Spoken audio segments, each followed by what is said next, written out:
Welcome to Thinking Deeper by 6-7. Today we are peeling back the layers of history, the really sanitized layers. We're going to expose a connection that most textbooks, and certainly most Sunday schools, just refuse to touch. We're exploring the profound and, let's be honest, often shocking relationship between human waste and the divine. It's a connection that is, I think, fundamental to understanding where we come from. Absolutely. We're talking about a time when, for thousands of years, across basically every continent, excrement and urine weren't just refused. They weren't just something to flush away. No, not at all. They were medicines, they were sacraments, in some cases, literally the food of the gods. From the urine dance of the Zuni people to the Feast of Fools happening on Christian altars in Europe. We're asking the hard questions. Where does the concept of God actually come from? Right. Is it a top-down revelation from the heavens? Or did it crawl up from the dirt? Did it evolve from the ground up? I think that's the central question of this whole deep dive. Yeah, and I want to be really clear right from the top. This isn't about shock value. We aren't just looking for the grossest facts we can find. Although, we should warn you, some of this is going to be pretty intense. It is. But the mission here is to trace the evolution of the God concept. How did we, as a species, move from worshiping the biological, the really raw functions of the body, to worshiping abstract spirits? And the big question we're grappling with is the history of religion really just a history of us trying to clean up our act, trying to distance ourselves from our own biology? It's a massive question, and to even begin to answer it, you have to be willing to look at the parts of human history that have been, scrubbed clean. Completely.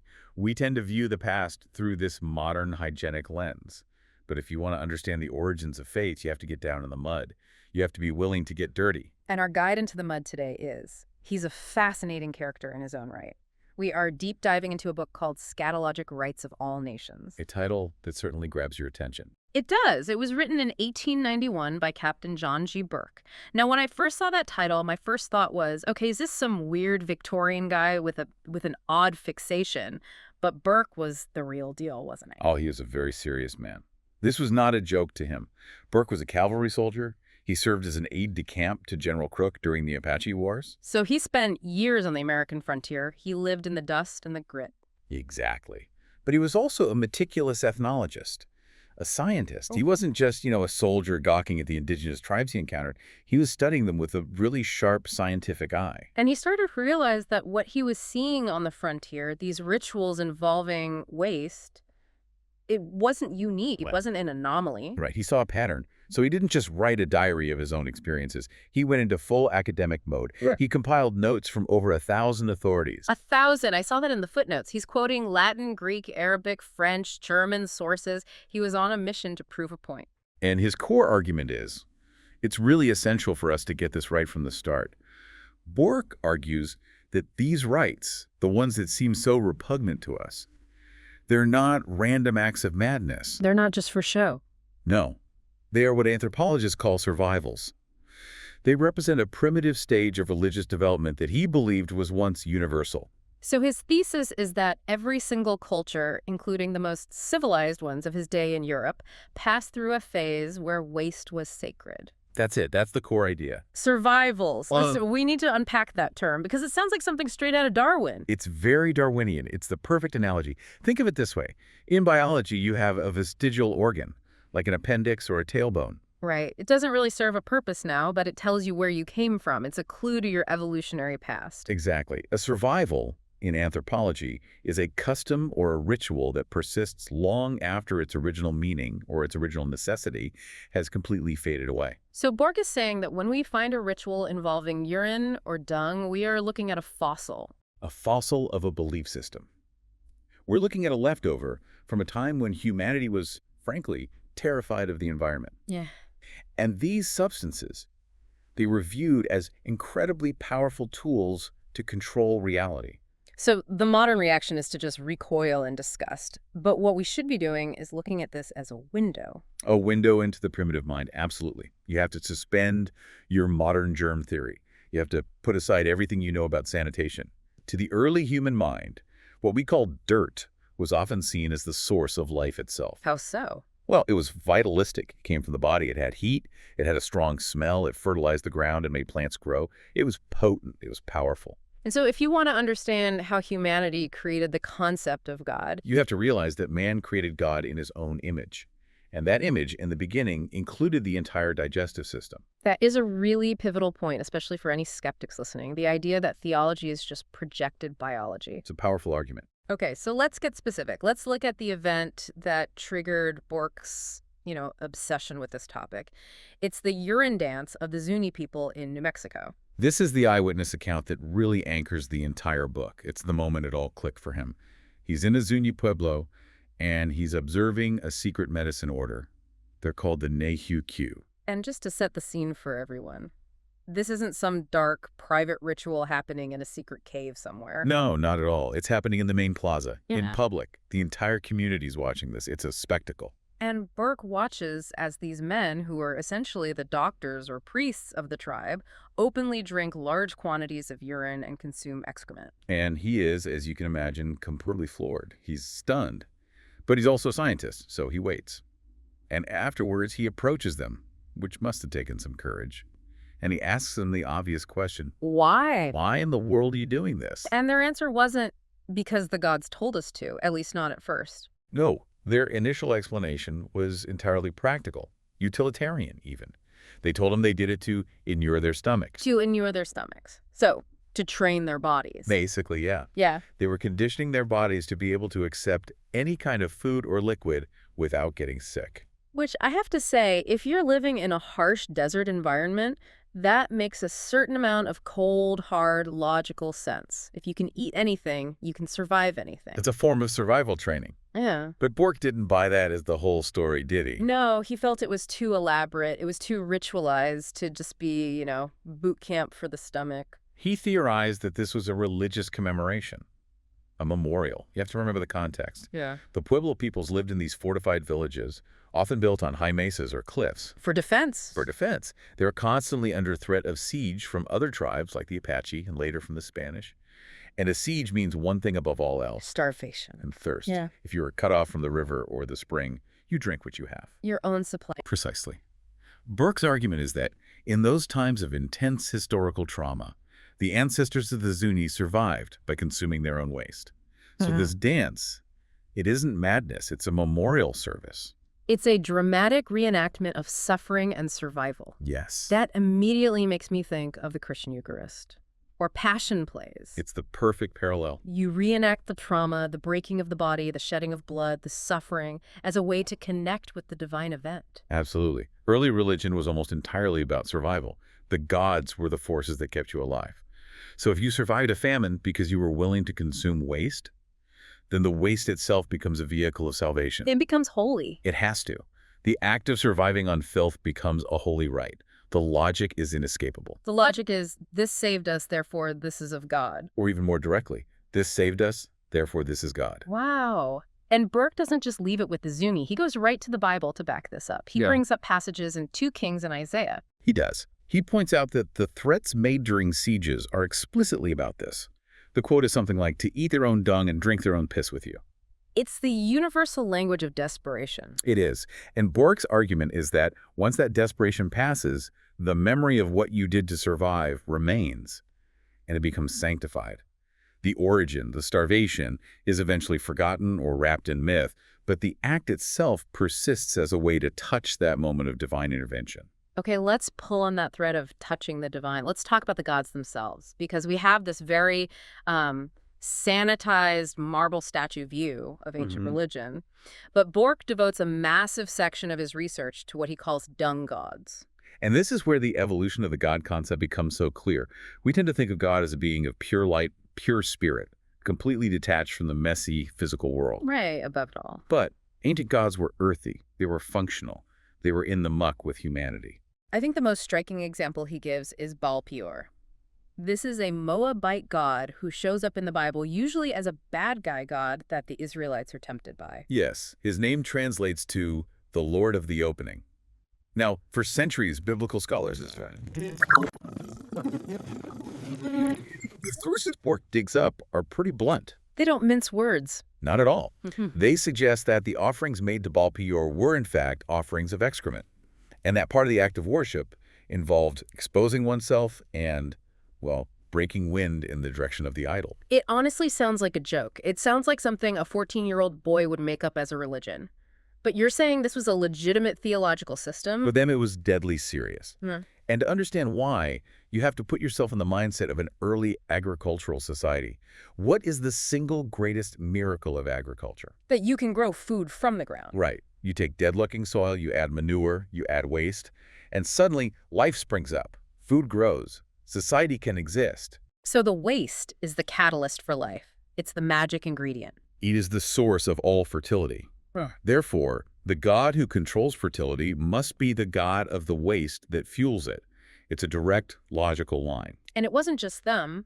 The Romans, who we think of as the height of sophisticated classical civilization. The Romans had Cloacina, the goddess of the sewer system in Rome.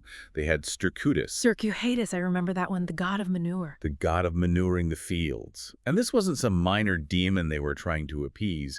This was a vital deity you prayed to. Because if Stercutus didn't bless your fields with good manure, your children starved. It was that simple. The evolution of God, then, really began with the deification of basic functions. Eating, procreating, and excreting. These were the great mysteries and the great powers of existence. It really frames that atheistic or skeptical argument that Bourke seems to be flirting with throughout the book. It does. That man created gods to explain the world he lived in, and since he lived in a world of dirt and digestion, his first gods were dirty and digestive.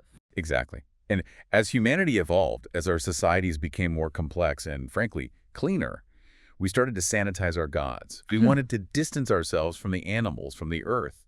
So we stopped worshiping the ground and we started worshiping the sky. But the roots are still there. The roots are always there. There is a specific biblical passage that Bourke brings up that I think just perfectly captures this tension, this battle between the old dirty religion and the new clean religion. It's the biscuits of Ezekiel. Yeah, yes. Ezekiel 4.wees. It is a fascinating and very strange moment in Scripture. So the prophet Ezekiel is commanded by God to bake bread, but he's told to use human dung as the fuel for the fire. Right, and it's meant to be a symbol, a sign to the people of the coming siege and the defilement of Jerusalem. They're going to have to eat unclean things in exile. But what's amazing is that Ezekiel actually pushes back. He argues with God. He does. He says, "Ah, Lord God, behold, my soul has not been polluted." He's basically saying, I'm too clean for that. I've followed the purity laws my whole life. He appeals to his own personal hygiene, his ritual purity. Then God makes a concession. He relents. He switches the command from human dung to cow dung. Which was considered less defiling. But the initial command, the first impulse of the divine voice in that text was human dung. Which implies that at some point in the deep, deep past of the Israelite religion, such a thing was at least within the realm of religious possibility. Bourke argues this verse shows us the transition happening. The moment of change. Yes, Ezekiel represents the new, hygienic, clean religion that creates a sharp separation between the sacred and the profane. But the original command represents the old survival. It's a memory of a time when waste was just a part of life and therefore a part of worship. It's like we're watching the software update of religion happen in real time in that one verse. That's a great way to put it. The operating system was changing from vitalism 1.0 to hygiene 2.0. Okay, so let's move to another area where biology and divinity crash right into each other. We've talked about survival and we've talked about agriculture. Now we have to talk about altered states of consciousness. Sacred intoxication. This is one of the most vivid and, frankly, mind-boggling sections of Bourke's work. The Siberian orgies. Right, so Bourke takes us to Siberia, specifically among the Kamchatkans, the Koryaks, and other indigenous tribes there. Their primary sacrament was a mushroom, the Amanita muscaria. That's the flyagaric mushroom, the classic red toadstool with the white spots you see in fairy tales. The very same. It's toxic if not prepared correctly. It's very powerful, and it produces a state of frenzy, of hallucination. But in the context of their religion, this wasn't just tripping. Oh no, Okay. this was visiting the spirit world. This was being possessed by the god of the mushroom. You weren't just high, you were filled with the divine. But the mushroom was hard to get. It was rare. Very rare, especially in the long Siberian winters, and therefore it was extremely valuable. So they discovered a peculiar chemical property of this mushroom. The psychoactive compounds pass through the human body largely unchanged. Unchanged, so they're excreted. They are excreted in the urine. I think I see where this is going, and I am already bracing myself. So when the mushrooms ran out, Or for the poorer members of the tribe who couldn't afford a whole mushroom, the devotees would drink the urine of the person who had eaten the mushroom. And it worked. It worked. Because the chemical was still active, they would achieve the exact same state of divine intoxication. Bourke notes from his sources that this psychoactive urine could be recycled through 4 or even 5 people before it lost its potency. From a modern perspective, that is just beyond comprehension. But how did they justify it? What was the theology? They didn't need to justify it. It was completely logical to them. Yeah. Follow the steps. If the intoxication is the presence of the god, Okay. and the urine contains the intoxicant. Then the urine contains the god. The urine is the god. It is a holy fluid. It's an elixir of the divine presence, passed from one believer to the next. So the human body becomes a kind of a distillery for the spirit. Precisely. Bourke makes the comparison to the Bacchic orgies of ancient Greece with wine, or the use of wine in other faiths as the blood of a god. Yeah. It is the timeless human quest to touch the divine through altered states. If the vehicle that gets you there is urine, then urine is sacred. Utility dictates sanctity. That is the fundamental pragmatic rule of primitive religion. If it works, it's true. If it gives you the experience, it is holy. All right, if we're talking about human waste becoming holy, we have to talk about the ultimate example that Bourke provides. This is, I think, the absolute peak of this concept of man worship. We have to talk about the Grand Lama of Tibet. It is the ultimate expression of the idea that a human being can literally be a living god.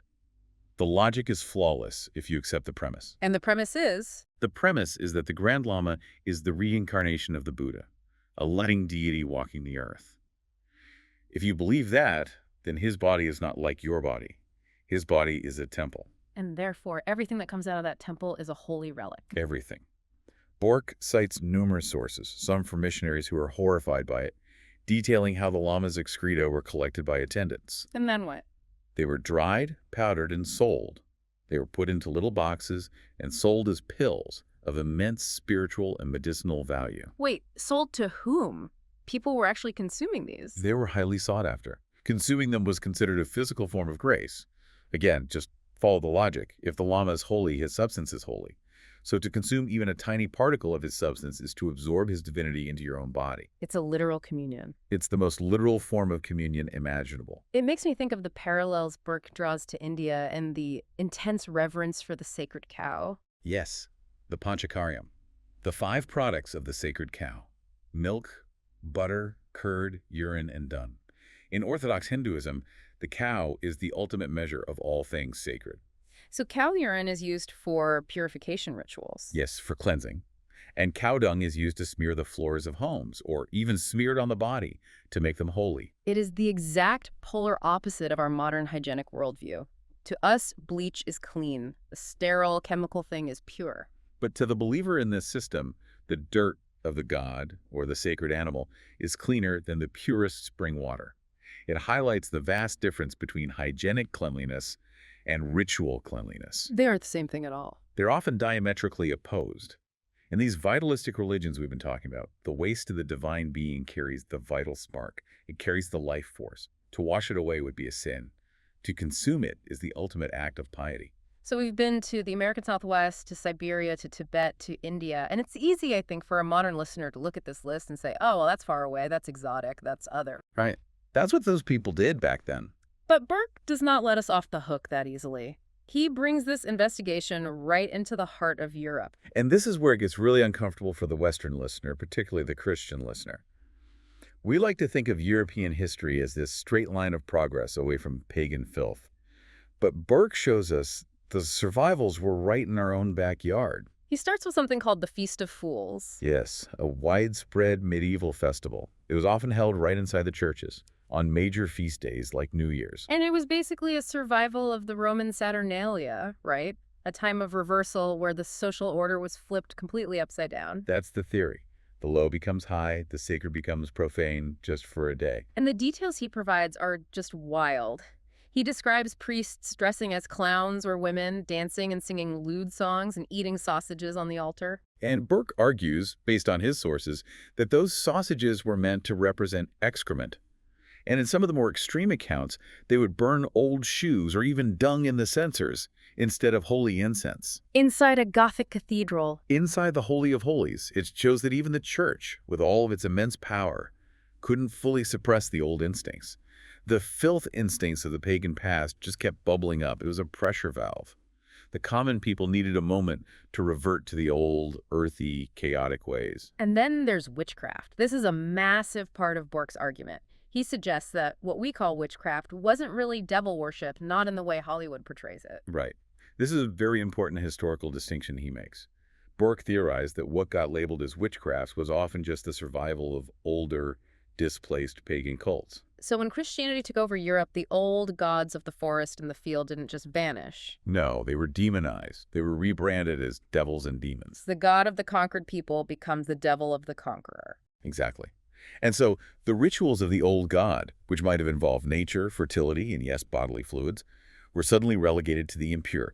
They became dark magic. So when witches were accused of using urine and hair and dung in their spells and potions, Bourke suggests that we might be looking at distorted memories of older, perfectly valid folk medicine or religious rituals. what about the witches' Sabbath, where they were accused of these obscene rites, like kissing the devil's posterior, the osculum infame, the kiss of shame? Bourke connects that directly back to the rites of Balpur, or other ancient dung gods. He sees it as a twisted, demonized memory of a time when worshipping the hinder parts, or the reproductive and expiatory functions of a fertility god, was a legitimate form of prayer. That is a mind-bending shift in perspective. It really creates the skeptical lens that Bourke seems to favor. God and devil are often just political terms. They are labels we apply to the winning and losing sides of a long, brutal theological history. The pure religion is simply the one that won the war. The filthy sorcery is the religion that lost. We can't wrap this up without touching on the medical aspect, because, as you said, for a huge portion of human history, religion and medicine were the exact same thing. They were inseparable. The priest was the doctor, and the philosophy was homo est medicus. Man is the doctor, and from man, medicine is prepared. Right. Your own body contains the pharmacy.